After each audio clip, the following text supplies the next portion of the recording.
Okay, so we're getting started and we're going to be discussing substituent effects for substituted aromatic rings. So we discussed electrophilic aromatic substitution and we tried drawing a series of mechanisms.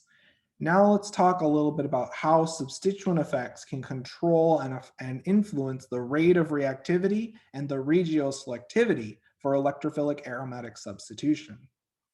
So we know that electron withdrawing substituents deactivate the aromatic ring to electrophilic aromatic substitution reactions. So by virtue of having an electron withdrawing group present in our molecule, that in turn leads to a more electron deficient aromatic ring, and as a result the aromatic ring overall is less nucleophilic. The pi bonds found in our aromatic ring are less nucleophilic.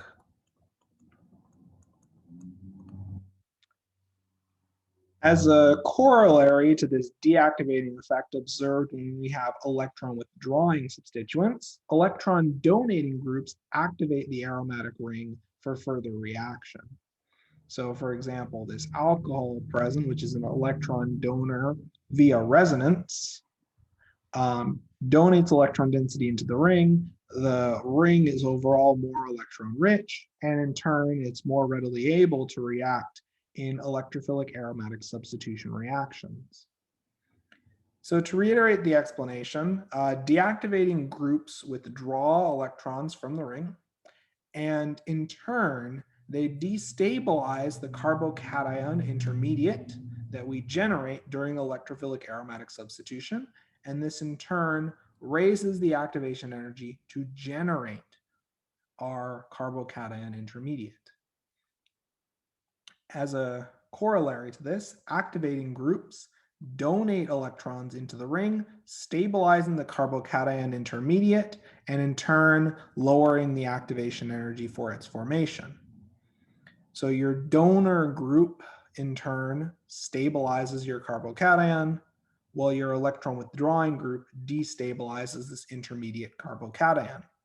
So if we think about these two pathways in terms of activation energies, if we have a pathway where we have an electron withdrawing group, the carbocation intermediate is higher in energy. As a result, our activation energy to generate this carbocation intermediate is greater. And as a result, we observe a slower rate of reaction when we have an electron withdrawing group.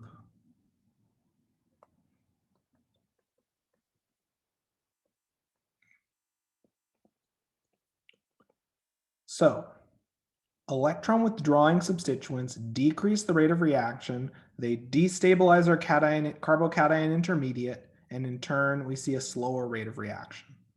Electron donating groups donate electron density into the ring. They in turn can stabilize our carbocation intermediate, and as a result, there's a lower activation energy for electrophilic aromatic substitution when you have an electron donating group on the ring.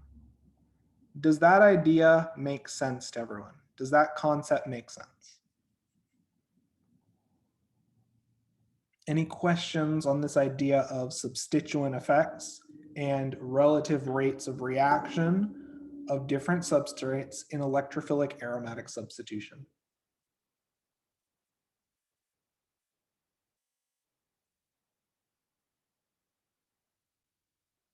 We don't have any other questions. Let's keep moving on then. What we're next going to do is we're going to unpack different types of donating and withdrawing groups, and we'll review sigma and pi donor and acceptor groups. So sigma acceptor groups are electron withdrawing groups that draw electron density from the connected atoms via inductive effects. So for example, a CF3 group is a very electron withdrawing substituent because you have these electronegative fluorine atoms that pull electron density away from our carbon atom, which in turn inductively pulls electron density away from our ring. Now, the when we specify that a group is a sigma acceptor, it's an electron withdrawing group via induction. This is a through bond withdrawal of electron density from our aromatic ring. Sigma donor groups, by comparison, are electron-rich groups that donate electron density to connected atoms via inductive effects. This is primarily what you see when you have an alkyl group. So alkyl groups are generally electron donating. So you can think of an alkyl group as a donor of electron density into the ring. Alkyl groups are generally electron rich, and so we see donation of electron density into our aromatic ring. Does this idea of sigma acceptors and sigma donors make sense?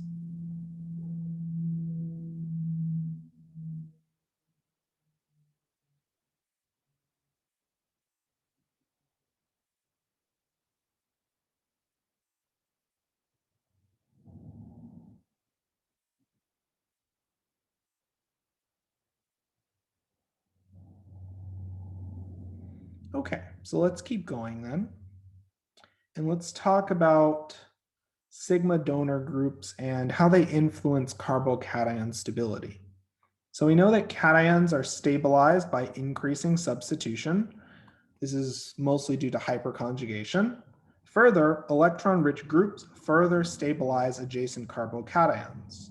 So if you had to guess between whether a secondary or primary carbocation is more stable, which of these two carbocations, the secondary or primary carbocation, is more stable? Which carbocation is attached to more electron donating substituents? The secondary, exactly right.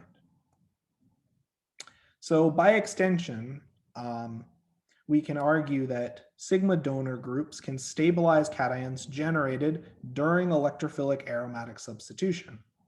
So if we have these two possible intermediates, so we have our donor group, which is our CH3 group. This is going to be our donor group, right? And my question to all of you is, with this donor group at play, which of these two cations, the ortho substitution product cation or the meta substitution product cation, which of these two cations, A or B, which of these two cations is more stable? Which of these two cations is more stable and why?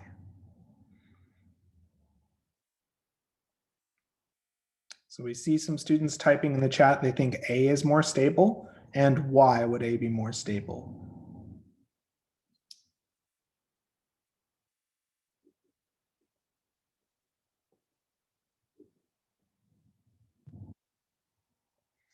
A has a carbocation located on a tertiary carbon. Yep, this is a tertiary carbocation. And further, this carbocation is adjacent to a sigma donor, and this methyl group is donating electron density into our carbocation via inductive effects. So you are correct in that carbocation A is more stable. And I'd like you to note that the carbocation formed when we install a substituent at the ortho position is more stable. This is known as the ortho substitution product, or more correctly, the ortho substitution intermediate. Okay, so we concluded the ortho substitution intermediate is more stable, lower in energy, and preferred. So by the same token, we can take a look at another set of carbocations. In this case, we have an ortho substitution intermediate and a para substitution intermediate. And I'd like you to tell me which of these two cations is more stable, or are they equally stable?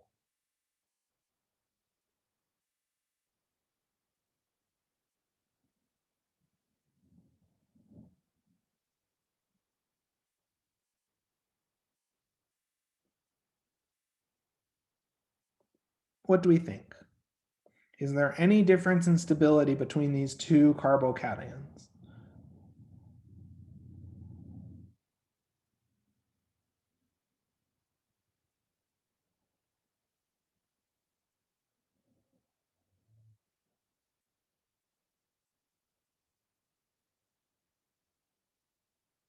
So we have some students commenting, it looks like they're about equal in stability, right? If we look at the two resonance forms of cation B, we notice that in both cases, we have our carbocation placed directly adjacent to our sigma donating group. Yep. So the ortho and para product appear to be equally stable and equally stabilized by our donor group. Thus, we can conclude two things from these studies. First, we see that if we have a sigma donor group, cations generated from substitution at the ortho and para positions relative to the sigma donor group are stabilized. So in other words, installation of this R group at the ortho and para position is preferred when we have an electron donating substituent. The reason for that is the electron donating substituent, in this case a sigma donor, stabilizes the carbocation when we react and we see reaction at the ortho and para positions relative to that donor substituent.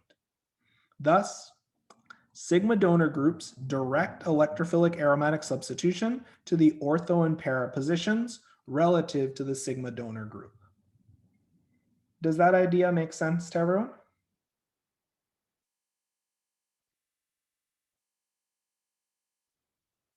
I'm sorry, what does that mean at the bottom, the thus sigma donor? Thus, a sigma donor group will direct electrophilic aromatic substitution to the ortho and para positions relative to the sigma donor. So for example, let's look at a case study for this. When we have a sigma donor, such as a methyl group, it's an electron donating substituent, and in turn, it will stabilize the carbocation formed when we see substitution at the ortho and para positions. So in effect, this electron donating group directs substitution to the ortho and para positions. And the reason for that is that this electron donating group, when we observe substitution at the ortho position, so let's suppose we have substitution at the ortho position, we have a stabilized cation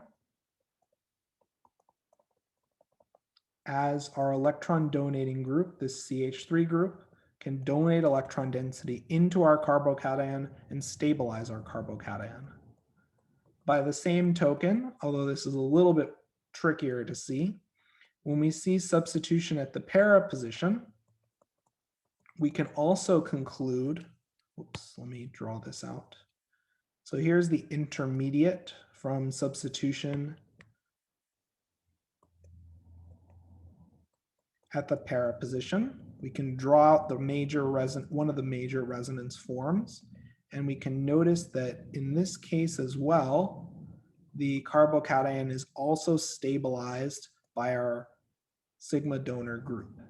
This stabilization only occurs when you see substitution at the ortho and para position relative to your donor group, because in those cases, you can delocalize your carbocation adjacent and directly adjacent to your sigma donor. Does that answer your question? Yes, it does. Okay, perfect. Any other? Professor, I have a question. Yes, please go ahead. So, you're saying that the CH3 is the donor, right? Yes. And it's being stabilized, or is the... So the donor group stabilizes any carbocation that we would form during our intermediate steps for substitution.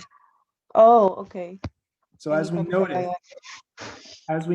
for example, if we, for example, engage our aromatic ring in electrophilic aromatic substitution, we would use our pi bond to attack our electrophile, and we'd make this carbocation.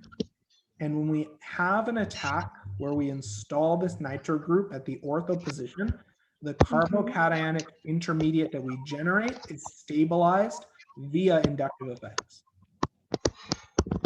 Does that make sense? Yeah, thank you. Mm-hmm. Any other questions I can address on this idea? The R group is just an arbitrary group. It's just any installed electrophile.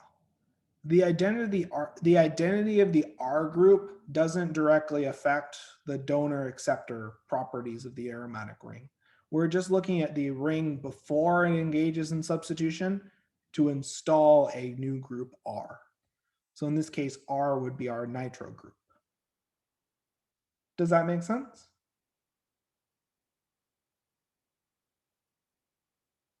Perfect. Okay, so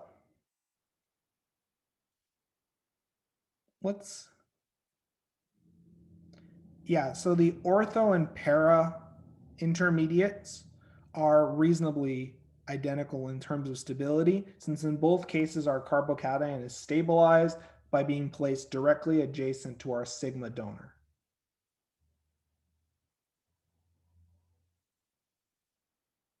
Does that make sense?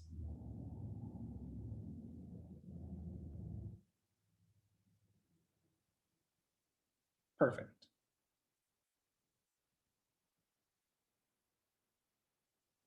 Okay, so based on the earlier examples, we concluded that if we have a sigma donor group, then cations generated from substitution at the ortho and para positions relative to the sigma donor group are stabilized. Thus, sigma donor groups direct electrophilic aromatic substitution to the ortho and para positions relative to the sigma donor group. So for example, in this case, if we look at all the potential carbocations that we can generate from the ortho, meta, and para substitution products, we see that for the ortho and para substitution products, we're uniquely able to stabilize our carbocation and place our carbocation adjacent to our sigma donor. While for the meta product, our carbocation is delocalized, but it's never directly stabilized by our donor group. Does that idea make sense to everyone?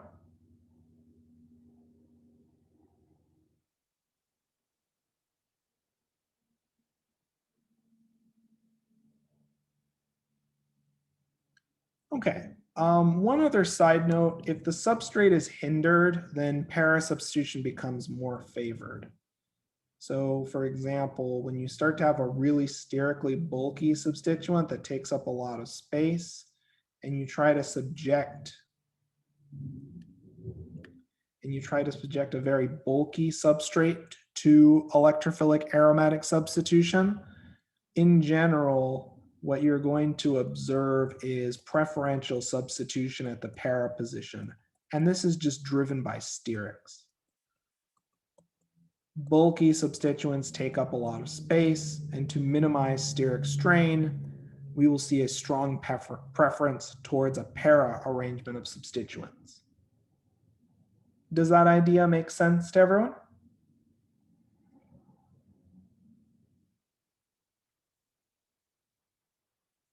Okay, so let's keep going now, and let's talk about sigma acceptor groups and carbocation stability. So this is the sort of inverse of this idea of sigma donors. Sigma acceptor groups destabilize carbocations because carbocations are inherently destabilized by adjacent electron withdrawing groups. So if we had to look at the following question and pose the following question, for cations A, B, and C, which of these cations is the most stable? So which of these, another way to think about this is which of these cations are least destabilized by an electron withdrawing group?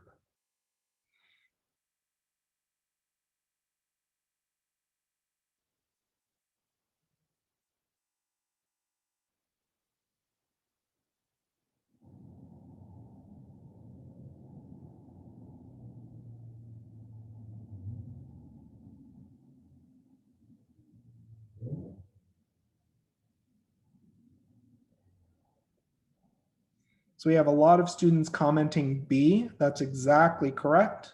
And the reason for that is in carbocation intermediates A and C, as we see, our carbocation is destabilized.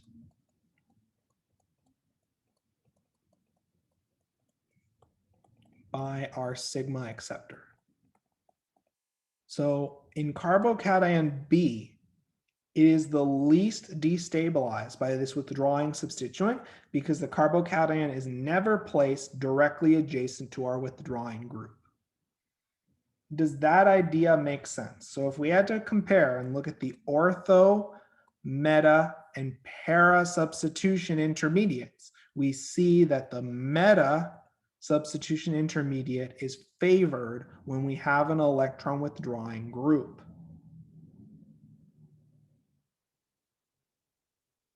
So we can conclude then is if we have a sigma acceptor group, cations generated from substitution at the meta position relative to the sigma acceptor group are more stable.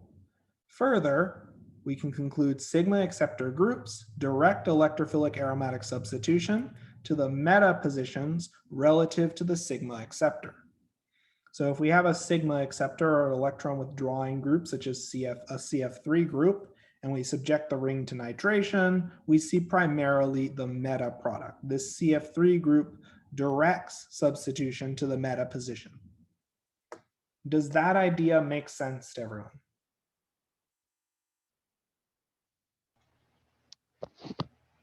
Professor? Yes, please go I ahead. just had one question about the para and meta groups. Yes. Are they always in those positions, or? So the when I say it's the meta position relative to the sigma acceptor. So when we say the meta position, I see what you mean. essentially, if you have a withdrawing group, your substituent would always be installed in a 1-3 arrangement compared to that withdrawing group. Does that make sense? So it's not always going to be in the same position, but it will be in the same relative position. And then just real quick, para and ortho are in what positions relative to the groups? Ortho is 1-2, and ortho relative arrangement is 1-2, while para is 1-4. Okay, thank you, Professor. Yep. Are there any other questions that I can address?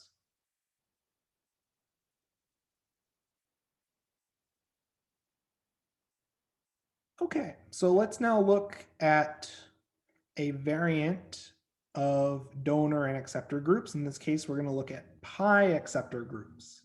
So pi acceptor groups are electron withdrawing groups that draw electron density from the connected atoms via resonance effects. Pi acceptor groups are strongly deactivating. So as we can see from the following diagrams, when we have a carbonyl, it's drawing electron density from the aromatic ring via resonance effects rather than induction. And in turn, this electron withdrawing effect is quite pronounced and has a pretty dramatic impact on the reactivity of our aromatic ring and the stability of carbocation intermediates. So taking a look at the following system, if we have a series of potential carbocation intermediates that we'll call A, which is the ortho intermediate, B, which is the meta intermediate, and C, which is the para. And if we have this electron withdrawing pi acceptor, this electron withdrawing ketone group or acyl group, my question to all of you is, which of these three carbocation intermediates is most stable? The ortho, meta, or para intermediate? And why?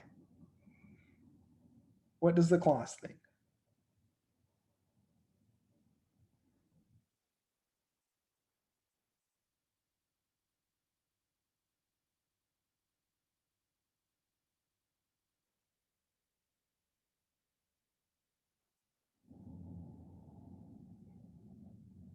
What do we think? So we see a lot of students typing B. And what is unique about this intermediate B? So we have an electron withdrawing group. It's a pi acceptor. So it destabilizes adjacent cations via resonance effects. So in the case of A and C, we can clearly see that our cation can be placed directly adjacent to the electron withdrawing group, and thus these two cations are destabilized. Thus, when you have an electron withdrawing group, substitution is preferred at the meta position relative to that withdrawing group. Does this example make sense to everyone? Can you explain that one more time? Because I don't really understand why it's meta. So the meta substitution product is preferred because in this case, there is no way to set it up so where the cation is adjacent to your withdrawing group and thus destabilized by your electron withdrawing group. So in each of these three cases, the presence of a withdrawing group deactivates the ring, but for the ortho and para substitution intermediates, the carbocation is directly adjacent to our electron withdrawing substituent, and as a result, it is heavily destabilized by this electron withdrawing substituent. Does that make sense? Yes, thank you. I have one quick question. Yes, please go ahead. So the EWG is the ketone, right? Yep. Not just the oxygen itself. Okay. Not just the oxygen itself, but the entire ketone functionality. Okay, thank you. Mm-hmm. Any other questions I can address?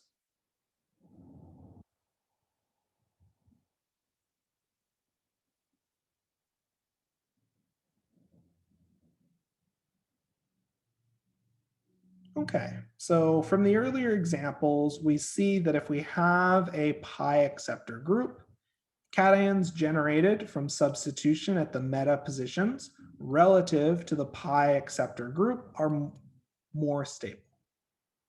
Thus, pi acceptor groups direct electrophilic aromatic substitution to the meta positions relative to the pi acceptor. So for example, if you subject acetophenone to aromatic nitration, you will see primarily the meta substitution product. Does this idea make sense to everyone?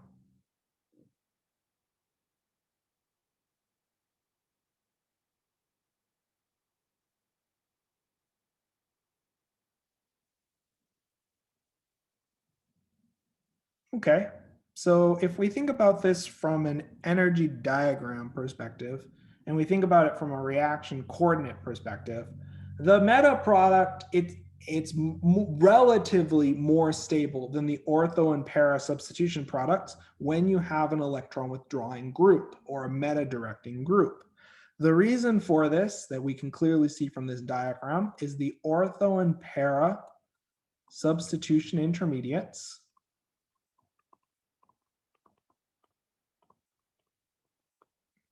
are destabilized by the electron withdrawing group. Does that idea make sense to everyone? So rather than your carbocation being actively stabilized at your meta position, it's rather the ortho and para substitution products are destabilized, making the meta substitution product and the meta substitution intermediate the lowest energy intermediate. Does that idea make sense to everyone? Any questions on that idea?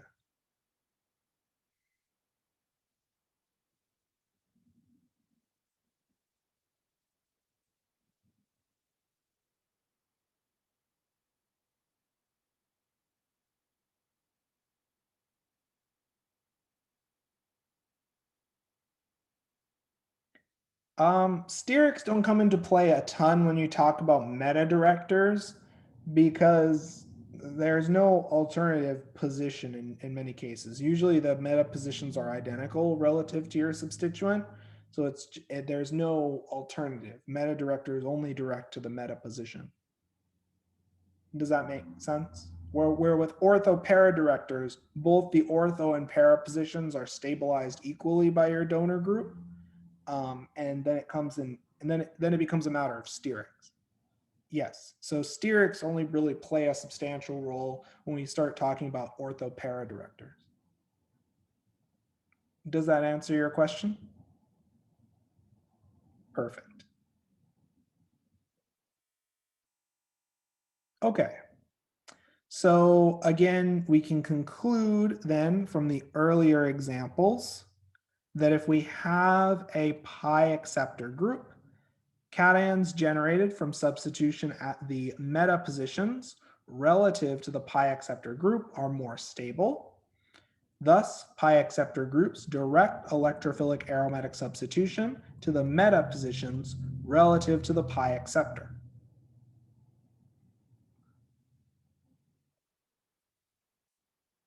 So if we look at the following diagram, we note for the ortho and para substitution products, if we have an electron withdrawing group, our cation is destabilized via inductive effects. Well, for the meta substitution product, our cation is never placed directly adjacent to our withdrawing group and thus is relatively more stable. Does this concept look familiar? It's the exact same effect at play when we have a sigma acceptor. So whether the group is electron withdrawing via resonance or inductive effects, both have similar directing effects. They both direct to the meta position. Does that idea make sense?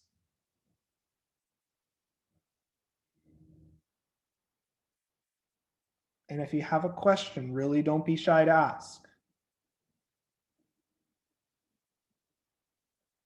So the last major type of group that we're going to talk about is a pi donor group.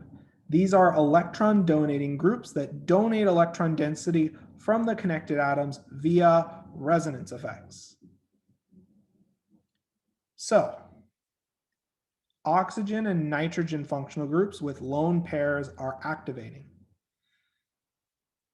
Now, you may say, wait, isn't oxygen an electron withdrawing or electronegative atom?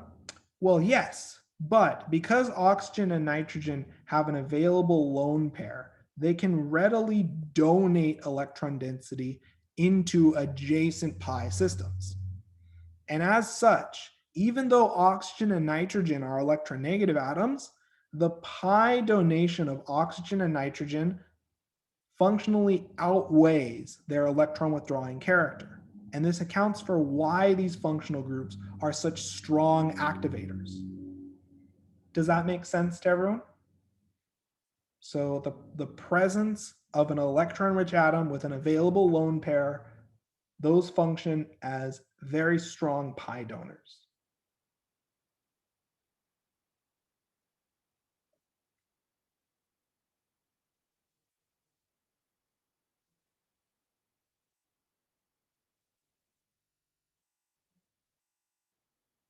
Any questions on this idea?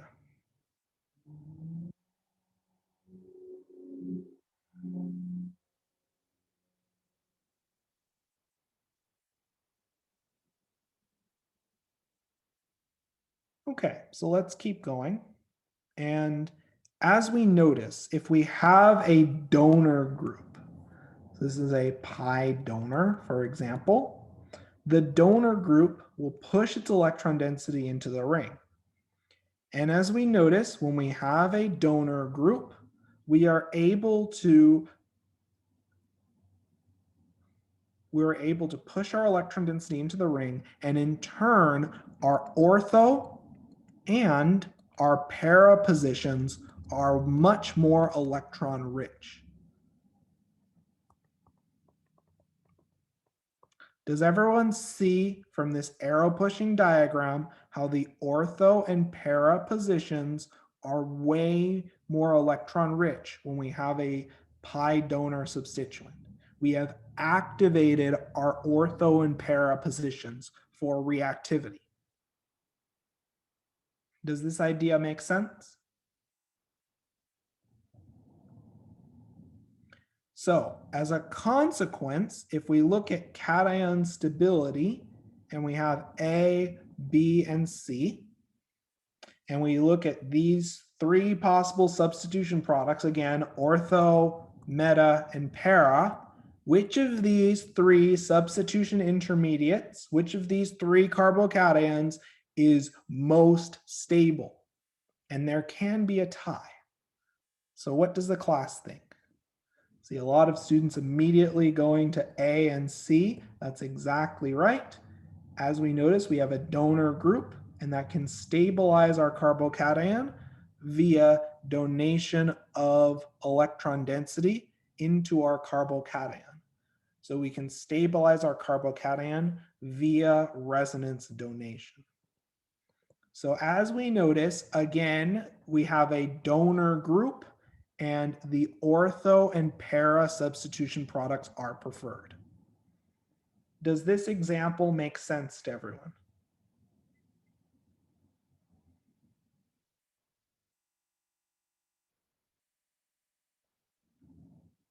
Okay. So from the earlier examples, we can conclude if we have a pi donor group, cations generated from the substitution at the ortho and para positions relative to the pi donor group are more stable. Further, pi donor groups in turn direct electrophilic aromatic substitution to the ortho and para positions relative to the pi donor group. So for example, here we have an alcohol, which is your stereotypical pi donor. And in turn, the alcohol will direct substitution to the ortho and para positions. Note, however, that the distribution of ortho and para products is roughly 50-50 because there's no substantial steric factor. Does that idea make sense to everyone?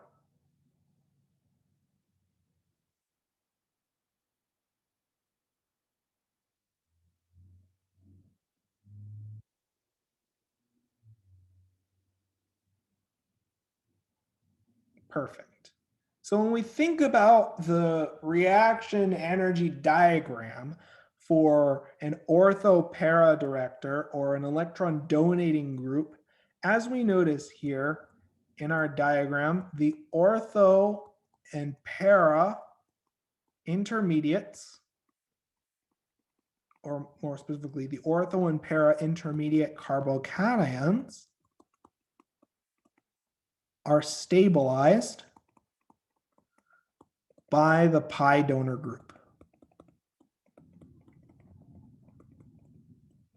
So in this case, the ortho and para intermediates and the activation energy required to make the ortho and para products is objectively lower. We are stabilizing our ortho and para intermediates.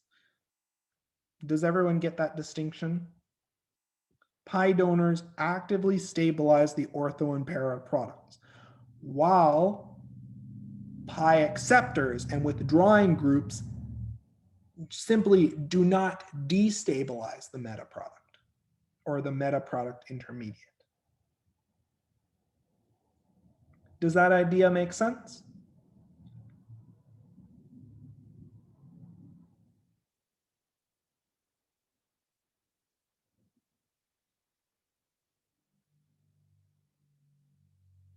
Okay, so let's keep going now.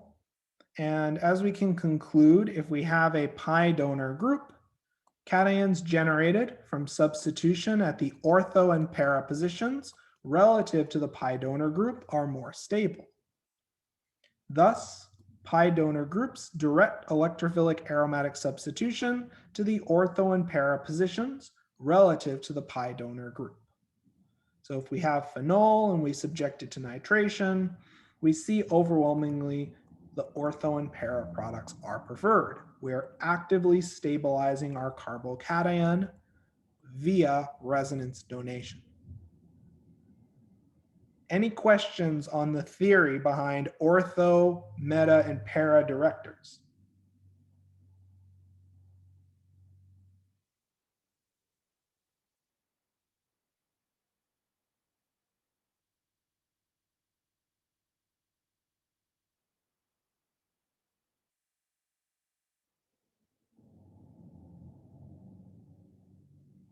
Okay, so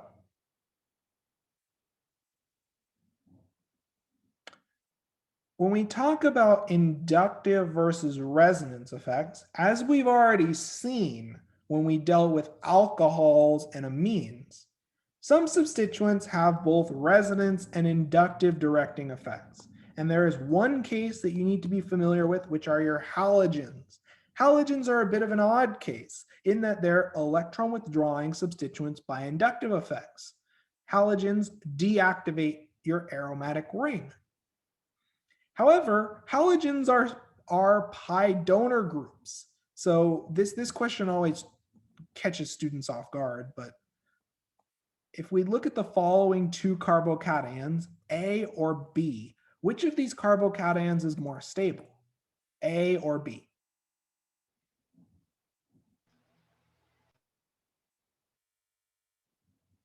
B, right? This is a common trick question given in 112. Well, not really a trick, it just requires you to consider resonance effects, in that halogens can stabilize adjacent carbocations via donation. Halogens are fundamentally pi donor groups, right?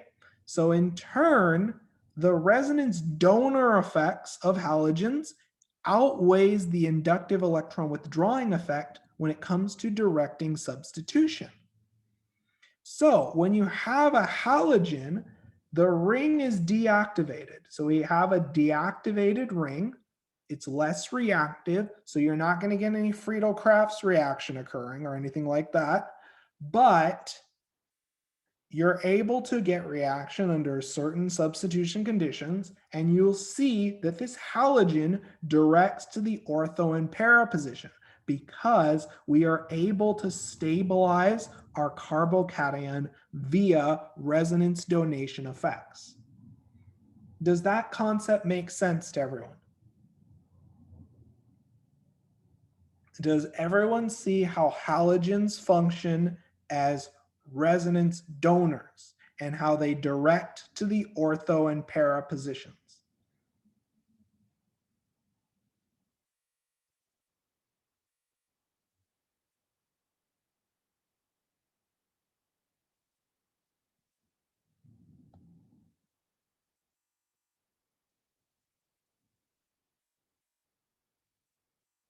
Does this idea make sense?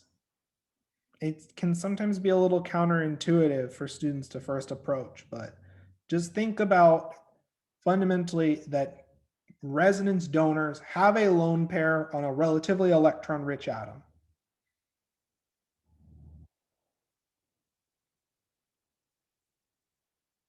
Okay, so here's a summary of common activating and deactivating groups.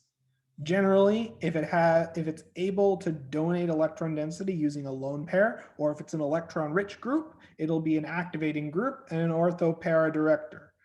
The only weird case that you need to remember and just be careful about are your halogens as they deactivate the ring. And the reason why we note deactivating substituents is, remember, if you have a deactivated ring, that tells us we can have no Friedel-Crafts reaction.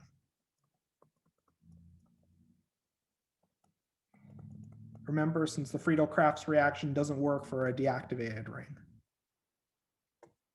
So there's also a sort of set of squares indicating the activating, deactivating groups and where they direct.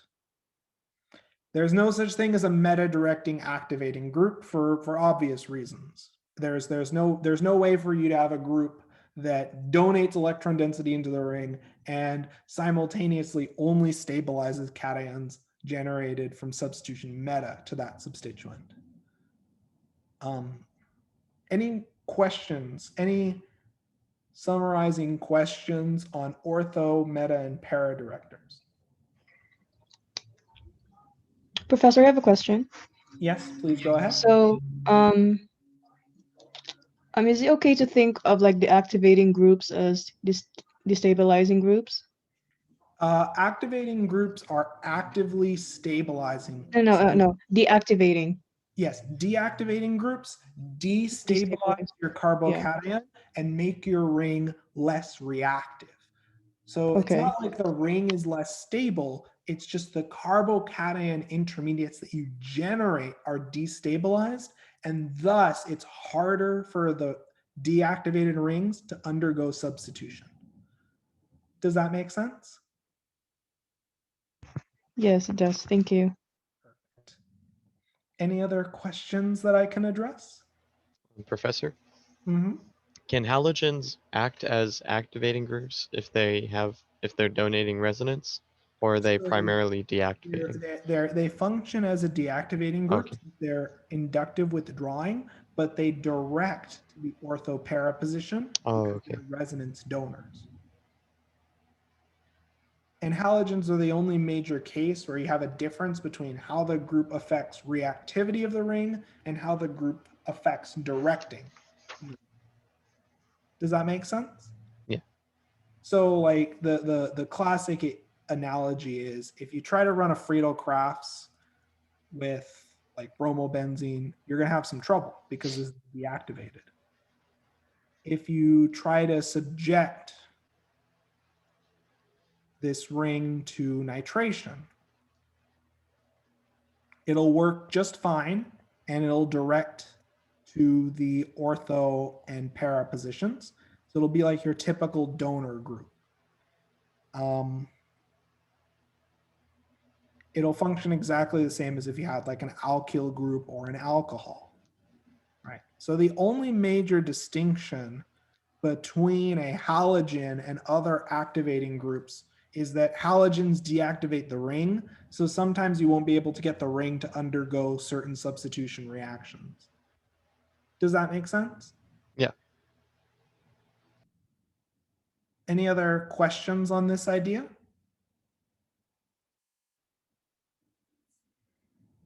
Okay, so let's keep going. And what I'd like us to do now is to try to draw a mechanism for the following. Yes, so this previous example would yield a 50-50 mixture. I can draw that out just for clarification.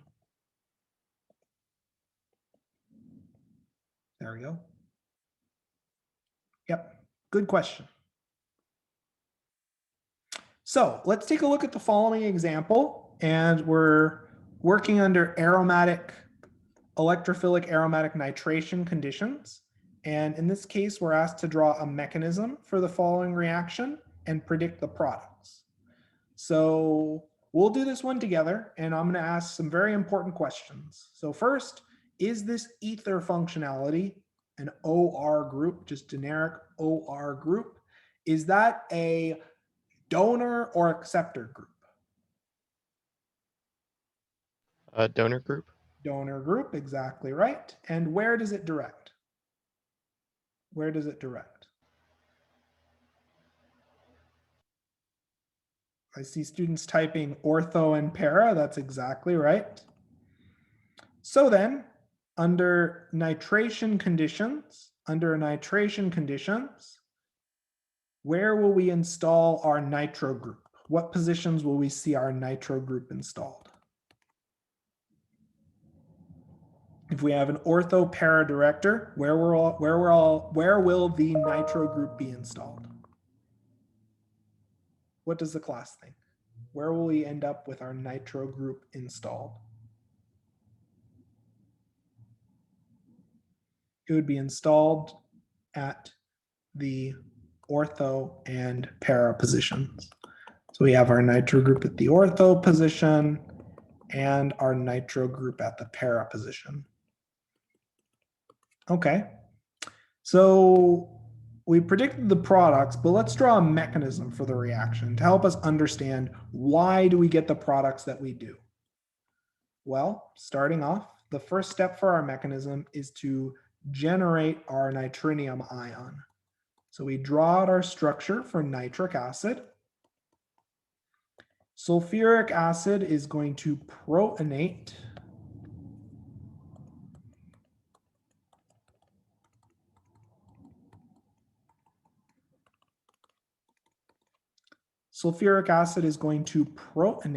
our nitric acid.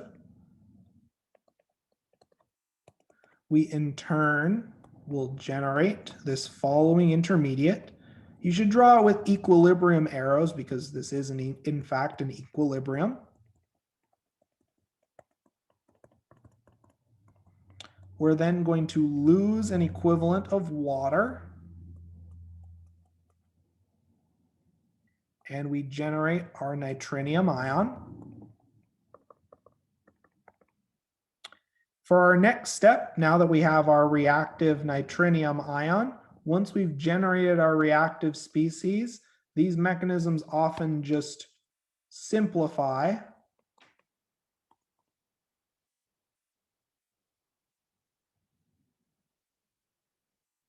into, let me draw this.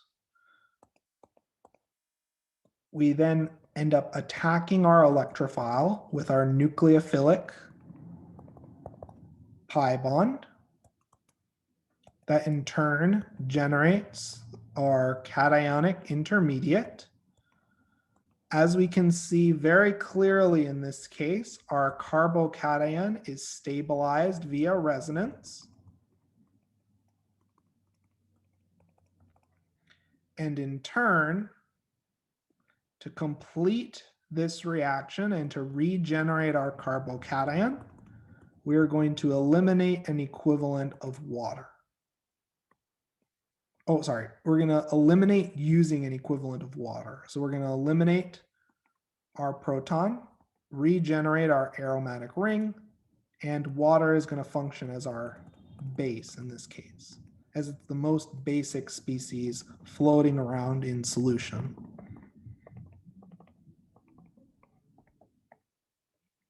Does this mechanism make sense to everyone? Does this mechanism look familiar to everyone? So as we can see, by drawing out the mechanism, we can clearly note and we can clearly understand why we see exclusively substitution at the ortho and para position, because those carbocations are stabilized via resonance donation. Does that make sense?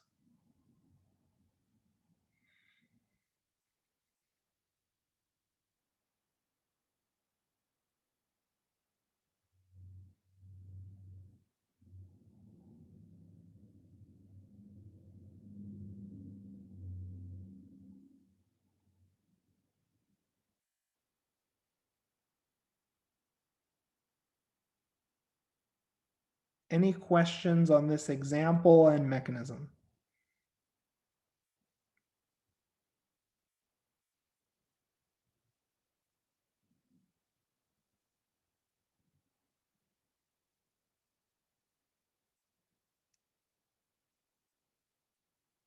Okay, so let's try to apply what we've learned to another example.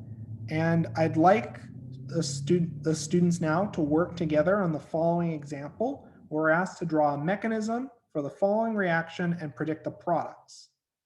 So in this case, we have a nitro group and we have the following reagents added.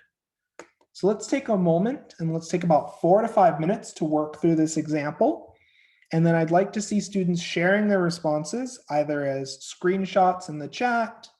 You can share photos of your work, or you can annotate onto the class whiteboard using the annotate tool. There's plenty of space in the class whiteboard, and I'd like to see input from multiple students, either in the chat verbally or using the annotate tool.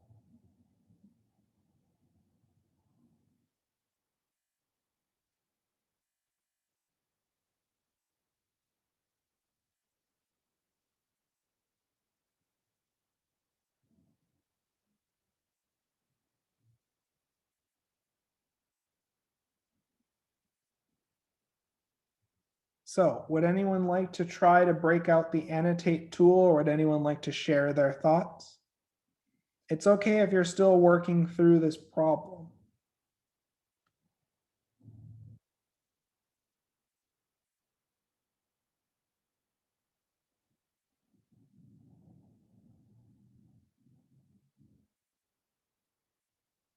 So we have students noting that this NO2 group is a deactivating group and a pi acceptor. That's exactly right. It's exactly right. So based on that, what can we conclude? I see students writing out that it's a meta director. That's exactly right.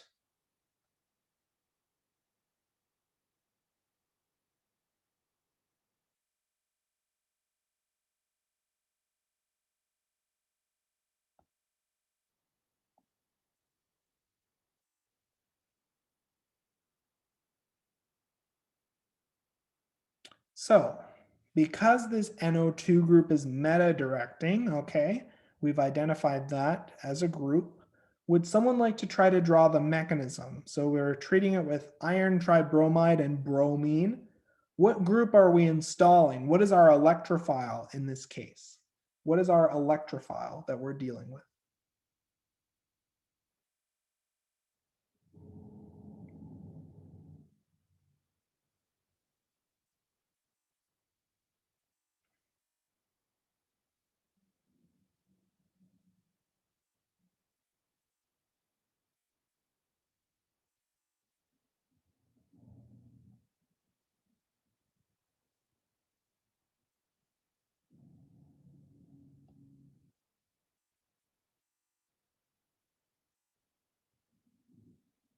So yes, you are correct in that our electrophile is bromine, specifically an equivalent of Br+.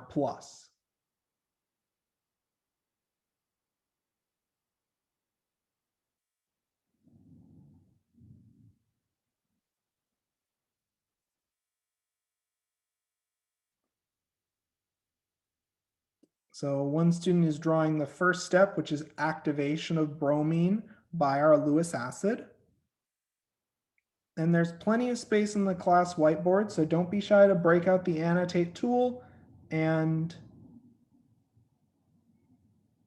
continue drawing out the mechanism.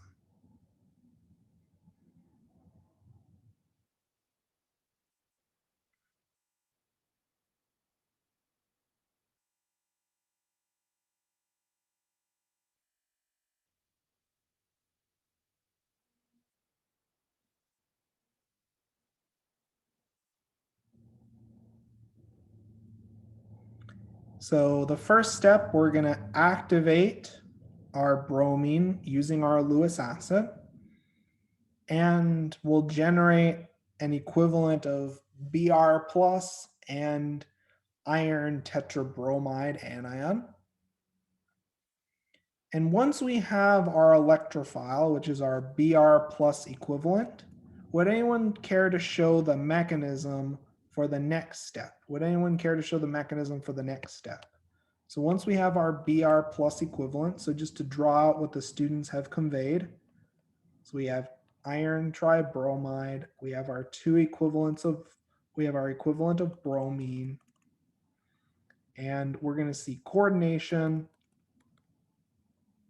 and functionally we're going to generate an equivalent of Br+ and FeBr4-. So once we have our Br+ equivalent, would someone like to draw the mechanism for this electrophilic aromatic substitution? And really the best way to practice drawing mechanisms that you're going to have to be familiar with is by putting pen to paper and trying to draw the mechanism during these in-class activities.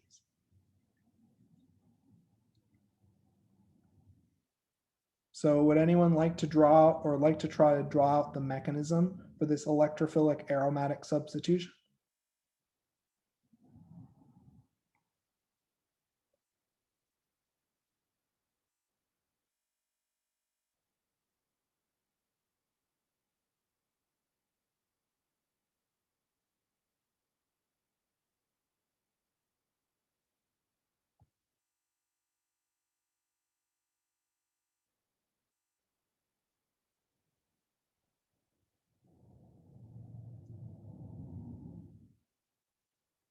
So we have a student proposing their mechanism in a screenshot, and another student is drawing out the mechanism currently. So I'll take a look at both of these proposed responses and provide my feedback.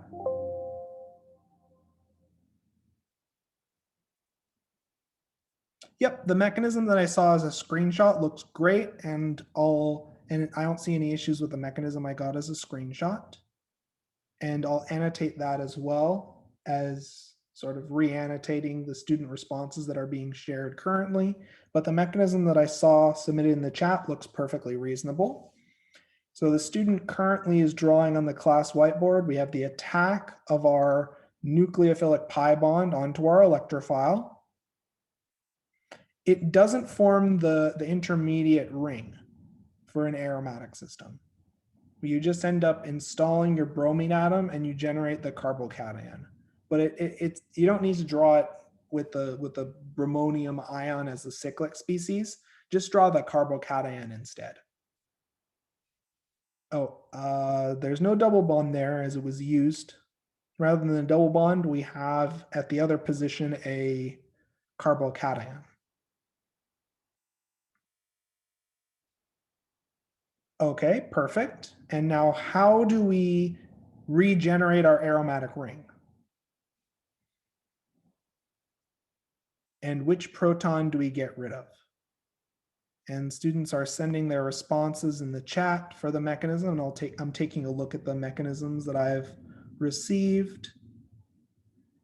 And the mechanisms that I've received look great. Yep, I see no issues with the drawn mechanisms that were shared in the chat.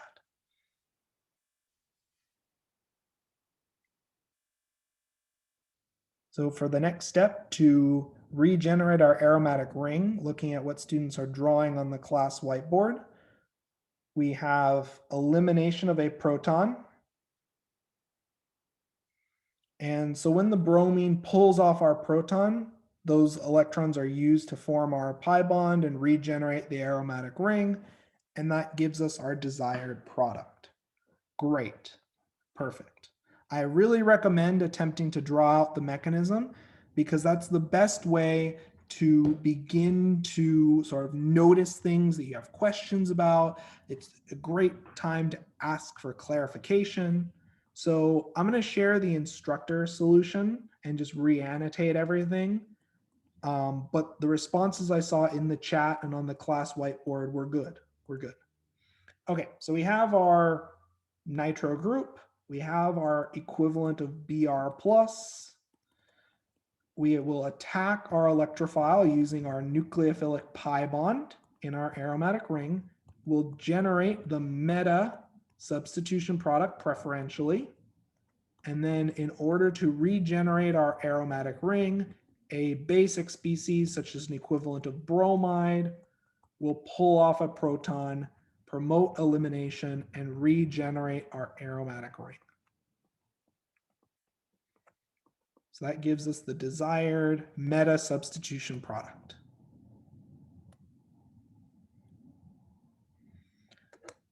Does this example make sense to everyone? Does this example make sense? Is the bromine anion coming from the from the iron tetrabromide. Okay, just making sure.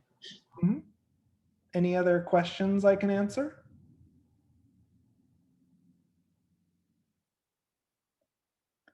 Okay, so Wait, I have a question. Yes, please. So is there two products essentially, one for the para and one for the meta? Or you said, wait, it's gonna be in the meta, right? Meta preferred. The nitro group directs exclusively to the meta position. Oh, only meta, okay. The two meta positions are degenerate. You only have one product. Okay, and meta is 1,4? Meta is 1,3. Oh, 1,3. Oh, okay. I miscounted. Yep. Thank you. Mm-hmm. Perfect. Any other questions that I can address on this example?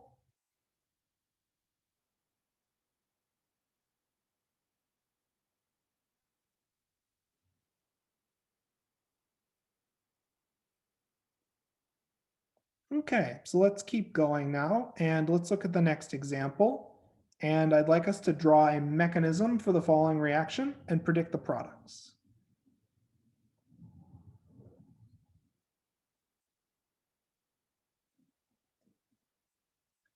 So let's keep working on these examples. Let's take about 4 to 5 minutes and don't be shy to share your proposed mechanisms as screenshots. You can also share your thoughts verbally or in the chat. Or you can also try to annotate your mechanism on the class whiteboard using the Zoom annotation tools. So we have a student commenting, they see this methyl group, this CH3 group, and what does the class think? Where is that methyl group going to direct?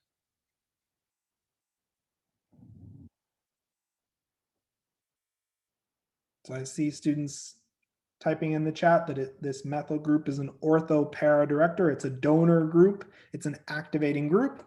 That's exactly correct. Okay.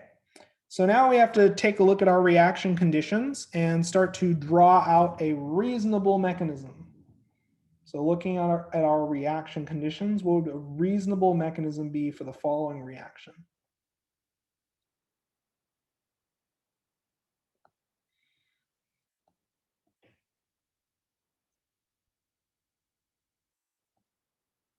Would anyone like to attempt to draw the mechanism or start drawing the mechanism on the class whiteboard?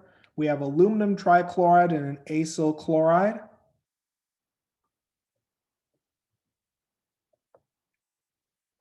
The second molecule in the reaction diagram will be the chloronium source.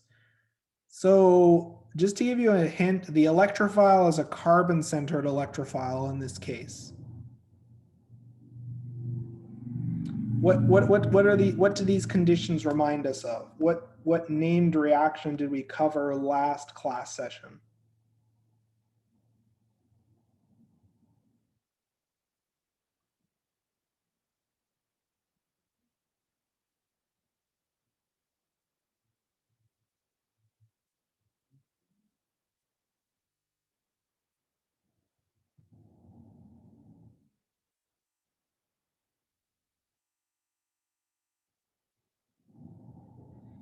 Yep, so it's a Friedel-Crafts acylation reaction, right? It's a variant of the Friedel-Crafts alkylation reaction, or it's mechanistically related to Friedel-Crafts alkylation, but it's a little more controlled. So for the first step, one student is beginning to draw the first step of the mechanism, which is generating our electrophilic acylium ion, which is our carbon-centered electrophile. Yeah, the arrow pushing looked fine, though I would push the chlorine electrons to form a complex, at least, with the aluminum trichloride, as the aluminum trichloride is facilitating the loss of chloride to make our acylium ion. The arrows you had drawn looked fine, so let's keep annotating the mechanism, and I'll be happy to answer any questions, and I'll be expecting students in the chat to help share their questions and comments to help this mechanism move along smoothly. And if there are any questions that we can address, don't be shy to mention them in the chat or verbally. Right now, a student's annotating the first step for generally any electrophilic aromatic substitution reaction, which is generation of your electrophile.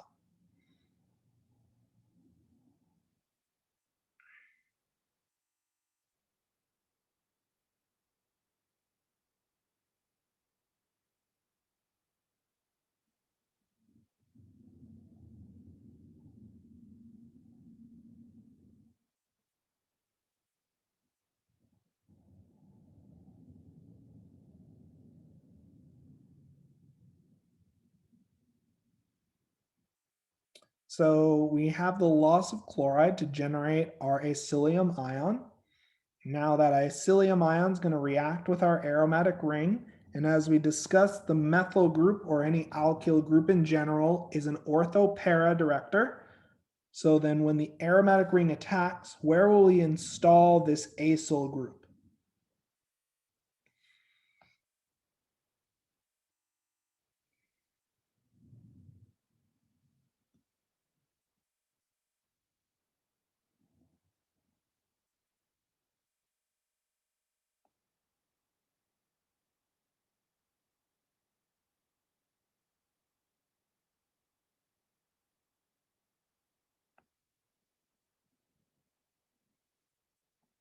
So what's the next step? We have our electrophile, we have our aromatic ring. What's going to happen next?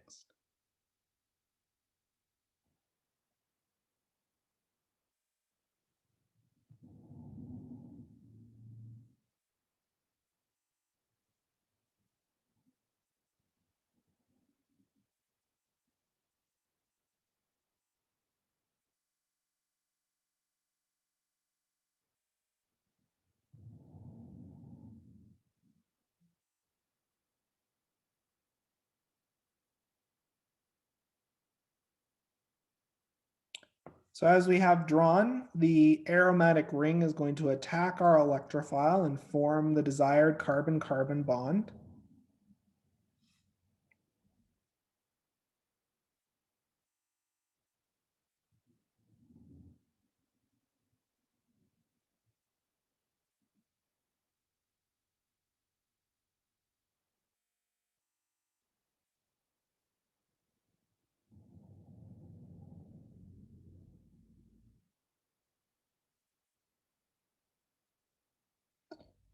So once we formed our desired carbon-carbon bond and installed our acyl group, we've generated our carbocation intermediate.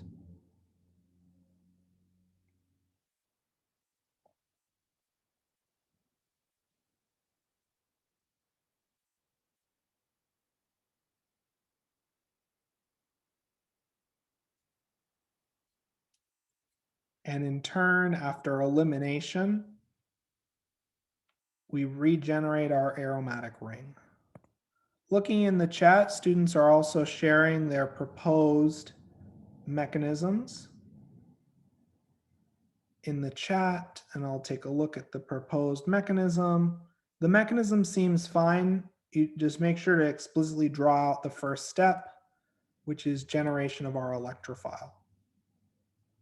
Other than that, the proposed mechanisms look reasonable. Let me just re-annotate these mechanisms as part of our instructor solution. But the work that I've seen students present looks great so far. So we have our first step, which is generation of our electrophile. So we're going to lose chloride to generate our acylium ion. Now that we have our reactive electrophile in place, let's show reaction at the para position just for variety's sake. Our reactive electrophile is going to react with our nucleophilic pi bond in our aromatic ring, and we will generate our desired carbon-carbon bond. To complete this process and to regenerate our aromatic ring, our base or relative, even weakly basic atom will abstract a proton, and in turn, we will regenerate our aromatic ring. So that in turn gives us the ortho and para product. I've drawn the mechanism for the para product, but we will also observe substantial amounts of the ortho product. So, does this mechanism make sense to everyone? Any questions on this example?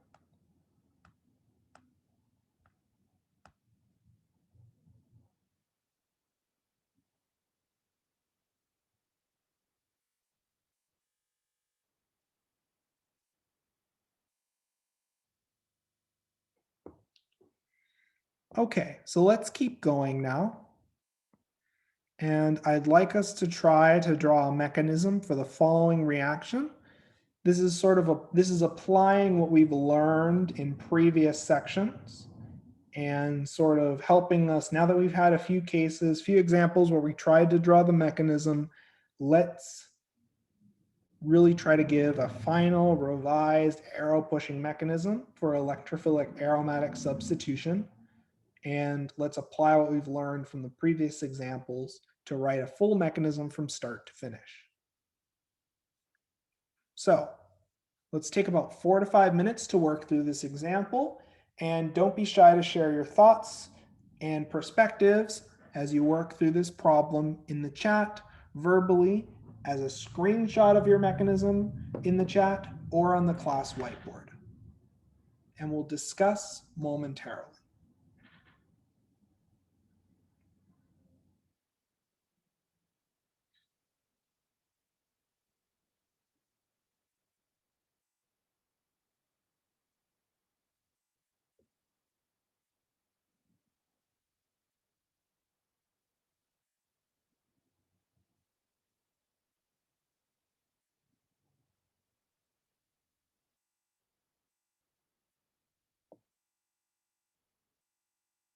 So we have some students commenting that this CF3 group is deactivating and a meta director. Yep, that's a reasonable conclusion to draw. Would anyone like to start trying to draw a mechanism for this reaction? So we have SO3, sulfur trioxide, in the presence of sulfuric acid. What are these textbook conditions going to do?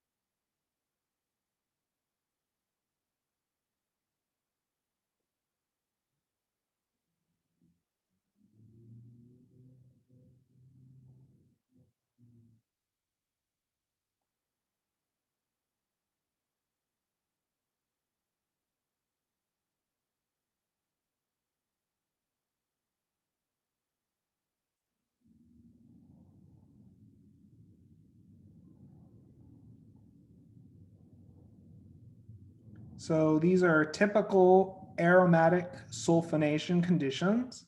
We have our sulfuric acid and SO3. And we first need to generate our reactive electrophile. That's always the first step. We have to make a reasonably competent electrophile. And to do that, for our first step, we're going to protonate sulfur trioxide, as your classmate is drawing out right now. Could you draw out the bond for the proton for sulfuric acid? So for H2SO4, could you draw out the bond that's breaking when you protonate it? Just erase sulfuric acid and just draw out that OH, just so you can show the bond breaking step.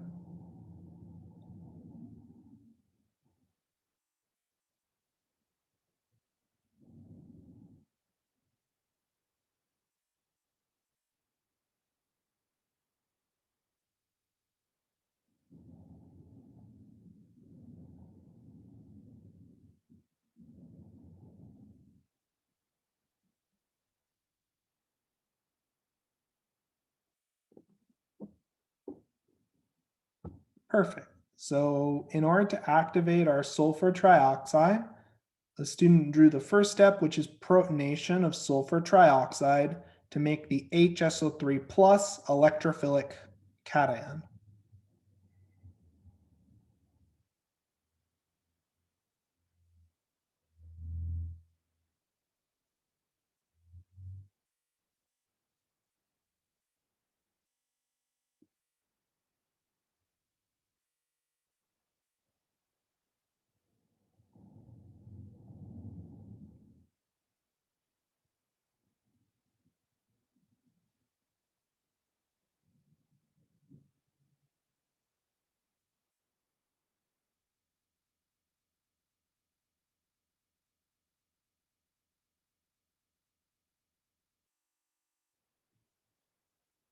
So now that we have our activated electrophile, would someone like to draw the next step?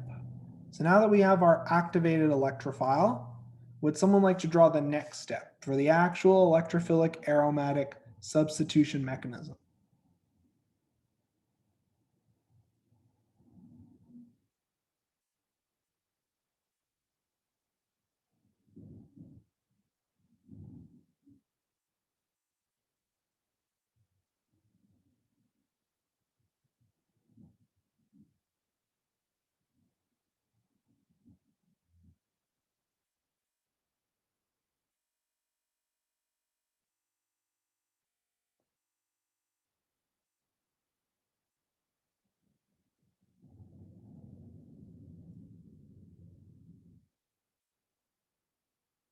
So we have our HSO3 plus, our aromatic ring, which is nucleophilic, will attack our electrophile. Yep, perfect. We're going to form our carbon-sulfur bond.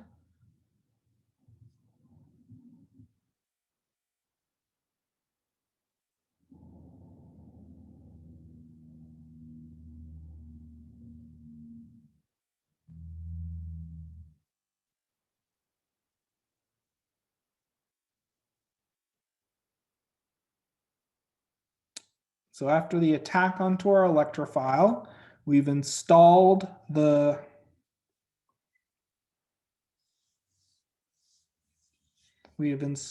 sulfonyl group at the meta position, and we have a carbocation.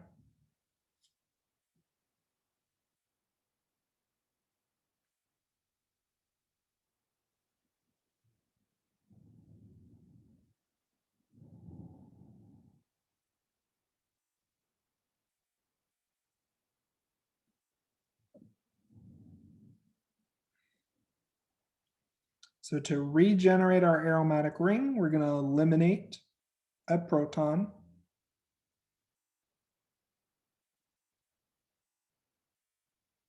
And HSO4 is a perfectly reasonable basic species to use.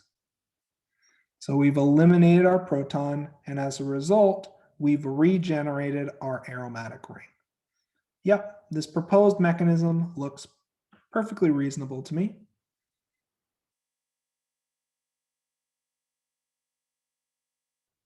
Professor, Yes? in this case, the HSO4 is the base, right? Yes.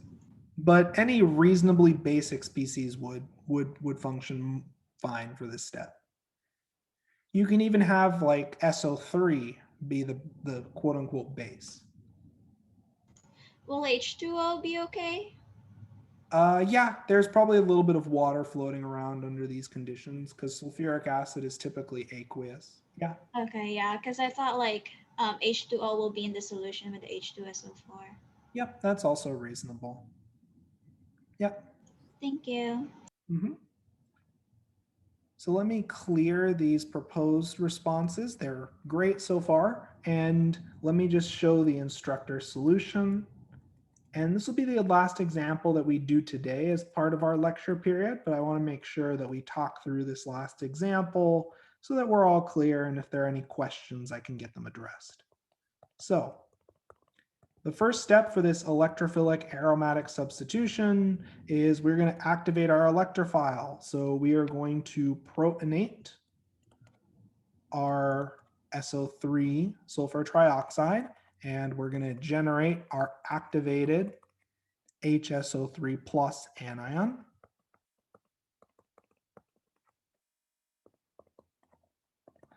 Okay, this is a pretty activated electrophile.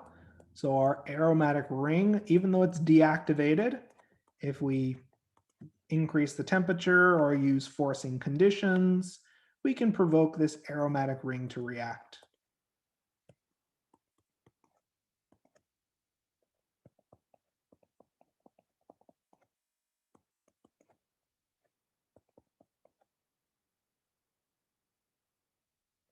I'm going to draw this HSO3 plus like this to make it a little bit easier to show the arrow pushing mechanism for this step.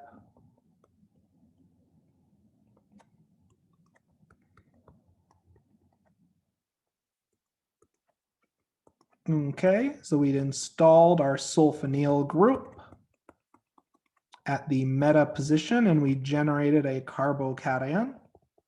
So as our last step, our base in this case, so like HSO4 minus, we'll pull off a proton and we'd regenerate our aromatic ring.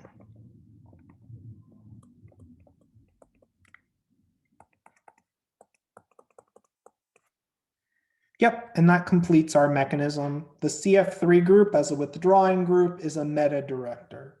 As we notice by the fact this intermediate carbocation is not directly adjacent to the CF3 group and thus is not as actively destabilized by our CF3 group.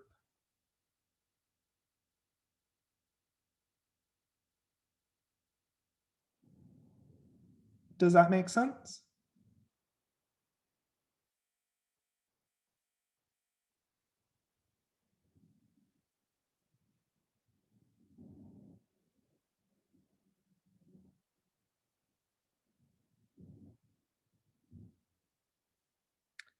Okay, so that's all we have planned for today's lecture period.